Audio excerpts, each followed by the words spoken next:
আসসালামু আলাইকুম। ষষ্ঠ শ্রেণীর শিক্ষার্থীরা, তোমরা 1.2 4 নম্বর থেকে আমরা 4, 5, 6, 7 আমরা একটা সমাধান করবো আজকে ক্লাসে। তাহলে দেখো এটা কীভাবে করবো। প্রথমে দেখো 4 নম্বরে বলা আছে 9 দ্বারা বিভাজ্য সংখ্যা হতে হলে এই ঘর জায়গা যেখানে খালি ঘরটা দেওয়া আছে এই ঘরের মধ্যে কত বসবে। তাহলে আমরা দেখি ঘরের মধ্যে কত বসবে। এখন আমরা জানি অঙ্কগুলোর যে কোনো সংখ্যাটা থাকে, যে কোনো অঙ্ক থাকে, সেগুলোর যোগফল যদি 9 দ্বারা বিভাজ্য হয় তাহলে 9 দ্বারা সংখ্যাটা 9 দ্বারা বিভাজ্য হবে। এখন দেখব এই সংখ্যাগুলোর যোগফল কত এবং যোগফলের 9 দ্বারা বিভাজ্য পরবর্তী সংখ্যা কত। আমরা এখানে দেখব কীভাবে এটা করতে হয়। দেখো, সংখ্যাটি অঙ্কগুলোর যোগফল লিখবে। সংখ্যাটির অঙ্কগুলোর যোগফল, অঙ্কগুলোর যোগফল। তাহলে যোগফল কত আসে দেখো, 8 যোগ 1 যোগ 2 যোগ 7 যোগ 4, 7 4 11 2 13 14, 14 8 22, কত হয় 22। এখন সমস্যা হলো 22 তো 9 দ্বারা বিভাজ্য না। তো 22 যদি 9 দ্বারা বিভাজ্য না হয় তাহলে এটা কি বিভাজ্য সংখ্যা আমাদের কত বসবে এখানে। তাহলে 9 দ্বারা বিভাজ্য পরবর্তী সংখ্যা কত, 22-এর পরে 9 খেয়ে 9 9 2 18 3 9 27, 27 হওয়া পর্যন্ত কত লাগে সেটা এখানে বসবে। তাহলে 9 দ্বারা আমরা লিখব এরকম, 9 দ্বারা বিভাজ্য 22-এর পরে, 22-এর পরবর্তী সংখ্যা, 22-এর পরবর্তী সংখ্যা, 22-এর পরে, 22-এর পরে পরবর্তী সংখ্যা, 22-এর পরে পরবর্তী সংখ্যা কত আমরা জানি 9 গুণ 3, 3 গুণ কত হয় 27।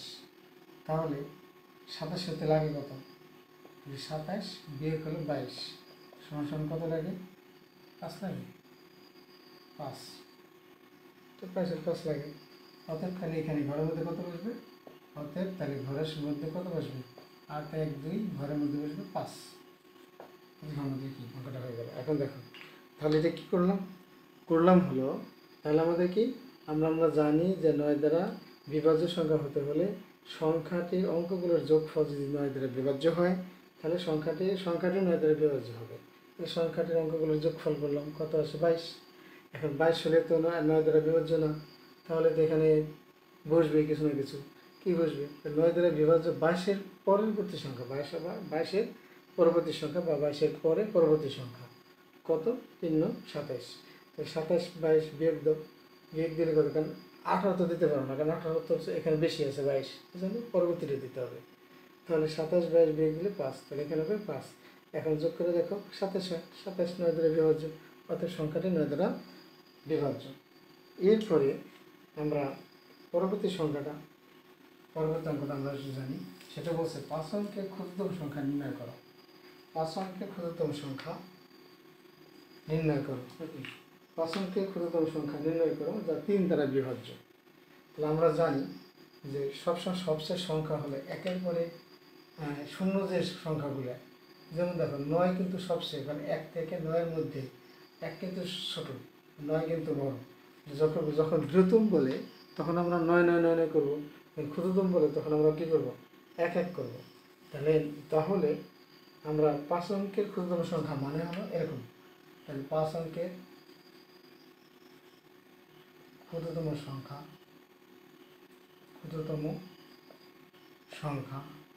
কত, 1। এটা তোমরা আরও ছোটোকাল থেকে পারছো, 4 5-এও আছে। তাহলে 5 অঙ্কের ক্ষুদ্রতম সংখ্যা এত। কিন্তু সমস্যা তো এটা না, সমস্যা বলছে যে এটা আবার 3 দ্বারা বিভাজ্য হতে হবে। এখন এখানে তো 3 দ্বারা এটা বিভাজ্য হয় না, কিন্তু তাহলে কীভাবে করবো একটু দেখি। 3 দ্বারা এটাকে ভাগ দেবো আমরা 4টে 0, তাহলে 3 10-এর মধ্যে করবো, 3 3 9, বিয়োগ দিলাম 1, আবার শূন্য কাটলাম, 3 3 9, বিয়োগ দিলাম 1, আবার শূন্য কাটলাম, 3 3 9, আবার 1, আবার শূন্য, 3 3 9।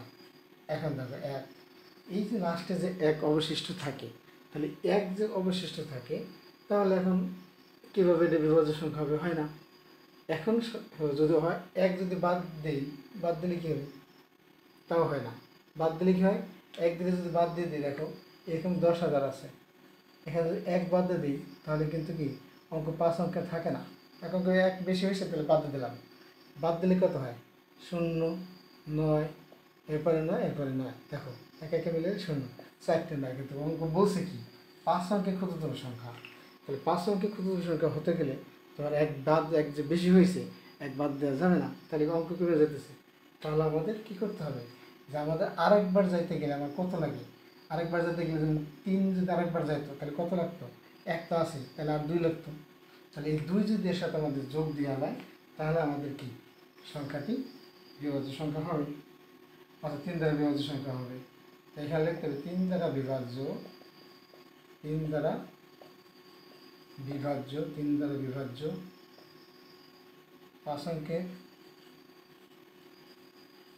অঙ্কের ক্ষুদ্রতম সংখ্যা, 5 অঙ্কের ক্ষুদ্রতম সংখ্যা। তাহলে কত হবে?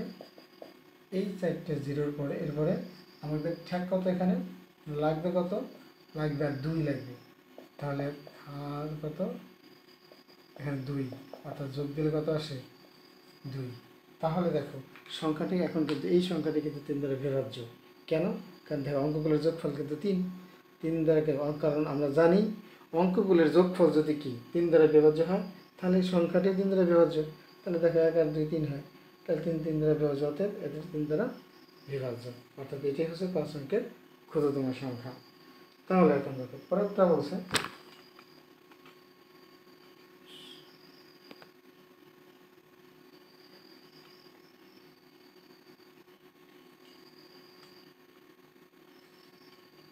এরপরেরটা দেখো,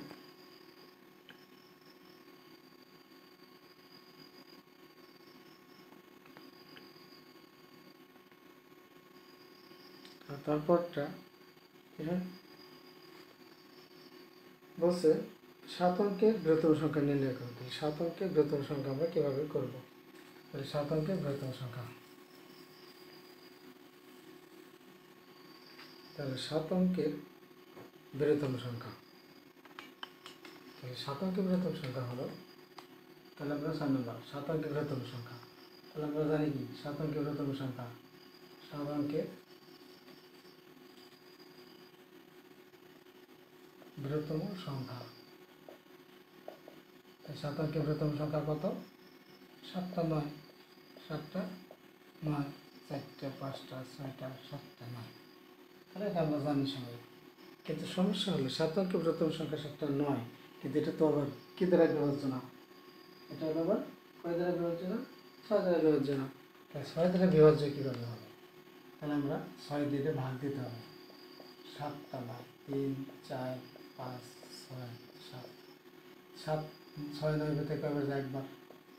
থাকে কত? 3, আনলাম 9 কেটে, তাহলে 39, 6 6 36, আবার 3, আনলাম 9 কেটে, 6 6 36, আবার 3, আনলাম আর 9 কেটে, 6 6 36, তাহলে কত? 3, আনলাম আর 9 কেটে, 6 6 36, 3, আবার আনলাম আর 9 কেটে, 6 6 36, তাহলে 3, তাহলে কি আর 9 কেটে।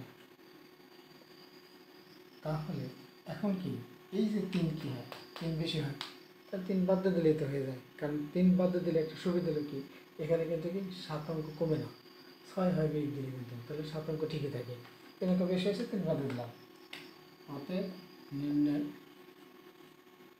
7 অঙ্কের 7 অঙ্কের বৃহত্তম সংখ্যা,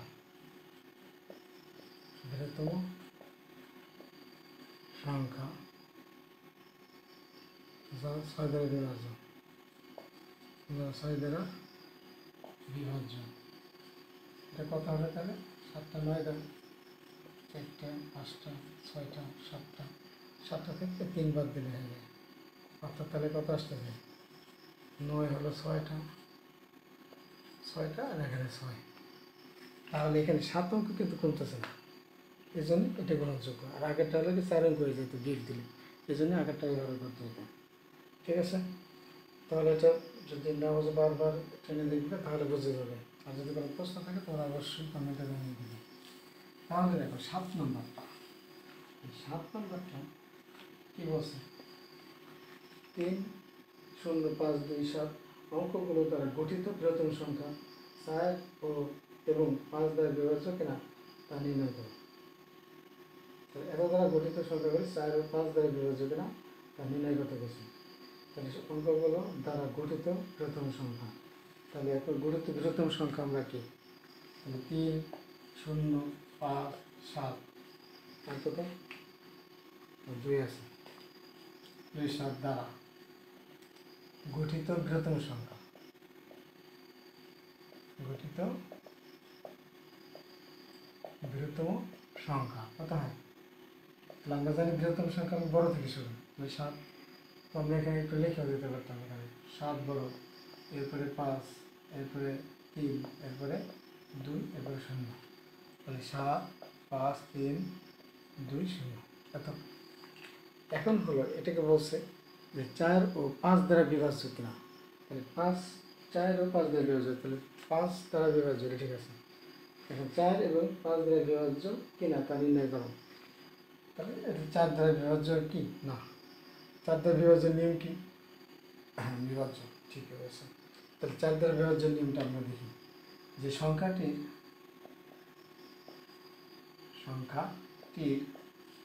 একক ও দশক স্থানীয় অঙ্ক দ্বারা, একক ও দশক স্থানীয় অঙ্ক দ্বারা গঠিত সংখ্যা কত হয়? 20। তাহলে 20 কি 4 দ্বারা বিভাজিত, তাহলে 20 4 দ্বারা বিভাজ্য, অতএব কি পুরো সংখ্যাটাই তাহলে কি 7, 5, 3, 2, 0, এটাও 4 দ্বারা বিভাজ্য। তাহলে কমন। আবার কি সংখ্যাটির একক স্থানীয় অঙ্ক কিন্তু 0, সংখ্যাটির একক স্থানীয় অঙ্ক 0, অতএব সংখ্যাটি 5 দ্বারা বিভাজ্য, সংখ্যাটি 5 দ্বারা বিভাজ্য, অতএব পুরোপুরি সংখ্যাটি 4 এবং 5 দ্বারা বিভাজ্য। তাহলে এটাই কিন্তু এটা ঠিক এভাবে বুঝছো কথাটা।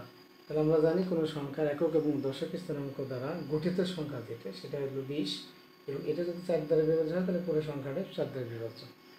আর আমরা জানি 5 দ্বারা বিভাজ্যের নিয়ম কি, কোনো সংখ্যার একক স্থানাঙ্ক 0 অথবা 5 হলে এই সংখ্যাটি একক স্থানাঙ্ক যেখানে 0 আছে, অতএব সংখ্যাটি তাহলে 5 দ্বারা বিভাজ্য, অতএব সংখ্যাটি 4 এবং 5 দ্বারা উভয়ই বিভাজ্য।